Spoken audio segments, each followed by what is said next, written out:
अगर बुद्ध अनुकूल नहीं है तो बुद्धि साथ नहीं देती है। जो नहीं बोलना चाहिए ऐसा शब्द बोल पड़ते हैं, फलस्वरूप व्यक्ति झंझट में पड़ जाते हैं। तब उनको बुधवार के दिन गौ माता को हरे मूंग और हरा चारा खिलाना चाहिए, जिससे आपके बुद्ध अनुकूल हो जावे। अगर गुरु अनुकूल नहीं है, बृहस्पति अनुकूल नहीं है, तब क्या करें? गुड़ और चने की दाल गुरुवार के दिन गोमाता को खिलावे तो आपके बृहस्पति अनुकूल हो जाया करते हैं। शुक्र अगर अनुकूल नहीं है, शुभ कार्य नहीं होते हैं, तो क्या करें? मीठे चावल, सफेद रंग के उसमें रंग नहीं डालना है, मीठे चावल शुक्रवार के दिन गोमाता को खिलावे तो आपके शुक्र अनुकूल हो जाया करते हैं। अगर शनि अनुकूल नहीं है, यो नाम होनी ने एकदम याद आई जा कि महाराज ये उपाय बता दो आप। शनिदेव अगर अनुकूल नहीं है तब आप क्या करें? आप खोपरे के गोले और खर कपासिया देशी गोमाता को खिलावे तो आपके शनिदेव अनुकूल हो जाया करते हैं। शनिदेव अगर अनुकूल नहीं है तो आप खोपरा का गोला गोमाता को खिलावे और 4 भुजानाथ के मंदिर में दान करे मंदिर निर्माण के लिए, तो भी शनिदेव आपके अनुकूल हो जाया करते हैं। क्योंकि शनिदेव के गुरु, शनिदेव के इष्टदेव 4 भुजानाथ हैं, तो भी शनिदेव अनुकूल हो जाया करते हैं। अगर सूर्य अनुकूल नहीं है तो क्या होता है? राज्य काज संबंधी कोई परेशानी, या चुनाव में बार बार हार जाना, या सरकारी नौकरी नहीं लगती अगर सूर्य अनुकूल नहीं है।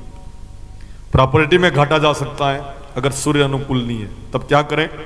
गुड़ और रोटी रविवार के दिन गोमाता को आप खिलावें तो आपके सूर्य भगवान अनुकूल हो जाया करते हैं। अब 7 ही ग्रह अनुकूल हो गए। गोमाता के गर्दन में जो कालर रहती है, जो चमड़ी लटकी रहती है, उसमें हाथ घुमाने से राहु और केतु भी आपके अनुकूल हो जाया करते हैं। उस गोमाता के अगले पांव के घुटने में एक में भैरू बाबा जी और एक में हनुमान जी रहते हैं। यूं हनुमान जी को माता बहनें स्पर्श नहीं कर सकती हैं, पर गाय के चरण को स्पर्श करने से हनुमान जी को प्रसन्न करने का पुण्य प्राप्त हो जाया करता है और भैरू बाबा जी भी प्रसन्न हो जाया करते हैं। अगर आपके भैरू बाबा जी और सती माता का आपको पता नहीं है, आप कैसे पता लगाएंगे? तलाश करेंगे, नहीं मिले तब तक आप देशी गोमाता के घुटने को स्पर्श कर ले तो आपके भैरू बाबा जी पूजने का आपको पुण्य प्राप्त हो जाया करता है। अब पूरी गोमाता के अंदर 33 करोड़ देवता विद्यमान है, तो आइए उस गोमाता की सेवा का संकल्प लें और साथ ही साथ हम ये कहें, जब गाय नहीं होंगी गोपाल कहाँ होंगे, गाय नहीं होगी गोपाल कहाँ होंगे।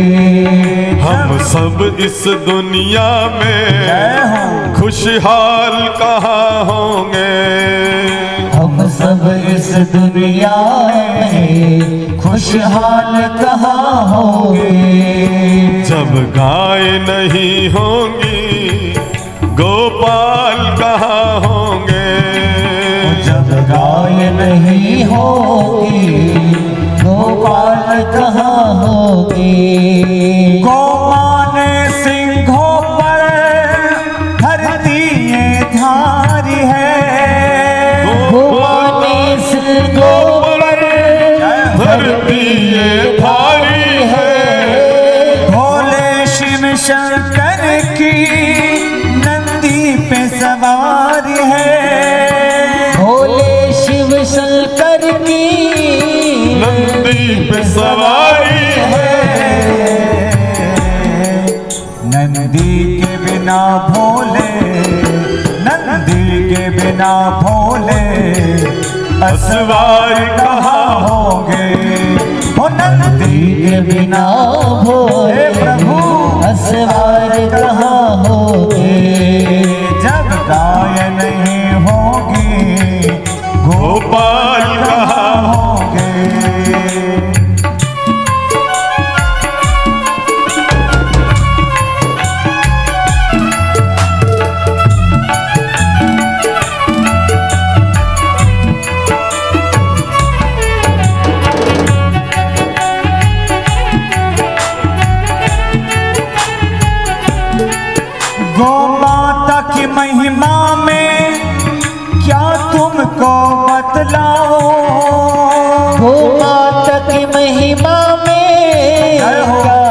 आपको बतलाओ। नई शक्ति है मुझ में, मैं इसको लिख पाऊं। नई शक्ति है मुझ में, मैं इसको लिख पाऊं। जब माही रहेगी ना, जब माही रहेगी ना, तो लाल कहाँ होंगे। वो जब माही रहेगी ना, तो लाल कहाँ होगी। जब गाय नहीं होगी, गोपाल कहाँ होंगे। जब गाय नहीं होगी, गोपाल कहाँ होगी। ये मेरे कृष्ण कन्हैया भी गौ सेवा करते हैं। मेरे कृष्ण कन्हैया भी गौ सेवा करते हैं। गौ सेवा करने से गोविंद कहते हैं। गौ सेवा करने से गोविंद कहते हैं। जब गाय रहेगी ना, जब गाय रहेगी ना, गोविंद कहाँ होंगे।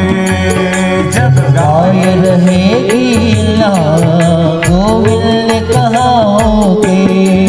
सब वेद पुराणन भी गौ महिमा गाते हैं। सब वेद पुराण भी गौ महिमा गाते हैं। गौ रक्षा करने को तो भगवान भी आते हैं। गौ रक्षा करने को भगवान भी आते हैं।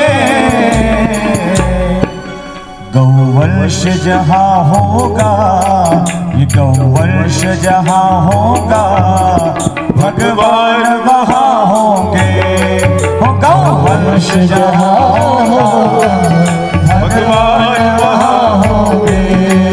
जब गाय नहीं होगी, गोपाल कहाँ होंगे। जब गाय नहीं होगी, गोपाल कहाँ होगी। जब गाय नहीं होगी, गोपाल कहाँ होंगे।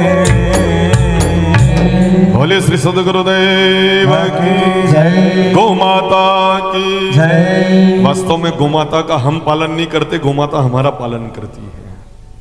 किसी ने कहा कि महाराज गाय में इतनी क्षमता है, फिर हम इतना त्रास दे रहे हैं, गौ माता का वध किया जा रहा है, गौ माता सहन कैसे कर रही है?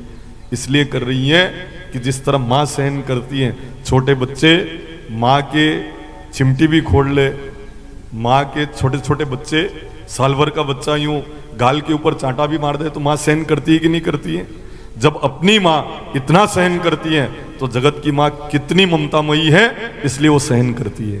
पर जिस दिन अगर, हाँ, एक बार गौ माता को बड़ा क्रोध आया था और जो सहस्त्रार्जुन था उसके लिए सेना तक पूरी की पूरी उन्होंने निर्मित कर दी थी। वो बड़ी कथा है, पर वास्तव में गौ माता सक्षम है। गौ माता का पालन हम नहीं करते, गौ माता हमारा पालन करती है।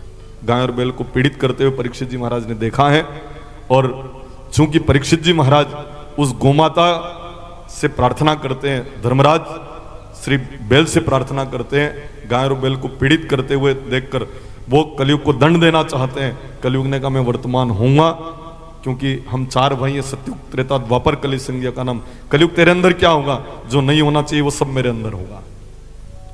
सनातन के रास्ते खत्म कर दिए जाएंगे।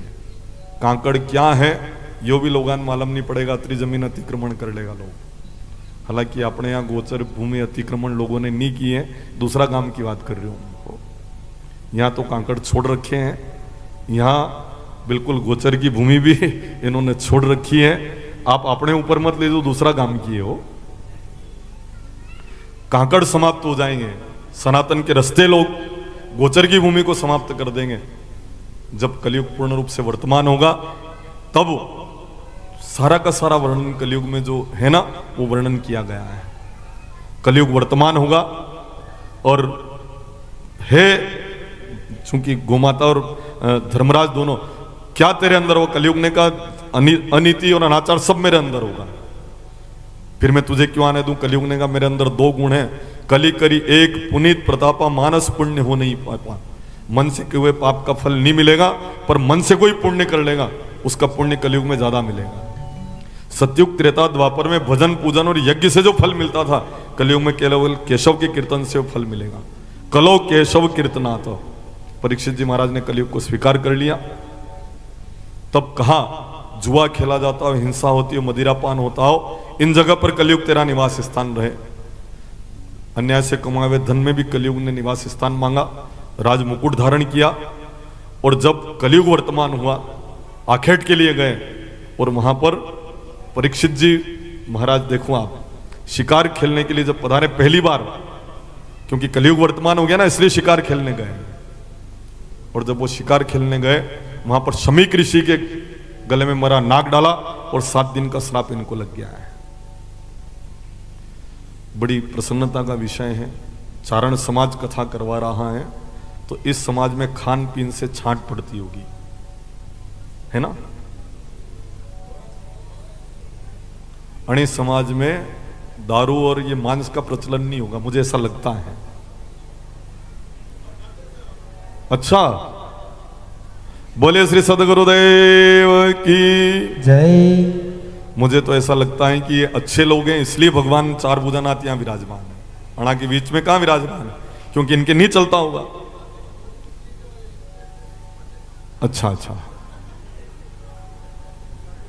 थोड़ा सा सावधान होकर सुनना।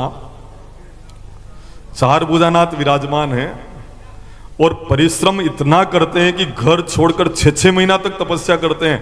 एक दान बाटी बनी ने एक दाना जिमे खाली। जब ये बाहर जाते हैं ना तो एक टाइम भोजन करे, 6 महीना की व्रत करे। इतना परिश्रम करके पैसा कमा के लावे और फिर अगर दारू में खर्च हो जा तो फिर तो अक्ल क्या गई मैं पूछूं, बुद्धि कहां गई। फिर इतना परिश्रम और इतना तपस्या करने की क्या जरूरत है। इतना परिश्रम इतनी तप करके पैसा कमावे और इस तरह से फालतू खर्च करे। मैं तो आह्वान करूंगा कि अगर चार भुजानाथ के प्रति आस्था है और इतना परिश्रम आप करते हो, इतनी मेहनत इतनी लगन रखते हो और 6-6 महीना घर से दूर रहते हो, तो मैं कहता हूं कि ऐसी चीज का आपको परित्याग कर देना चाहिए। अगर चलता हो तो हमारे ज्यादा परिचय भी नहीं है, मैं तो पहली बार आपके समाज में कथा करने आया।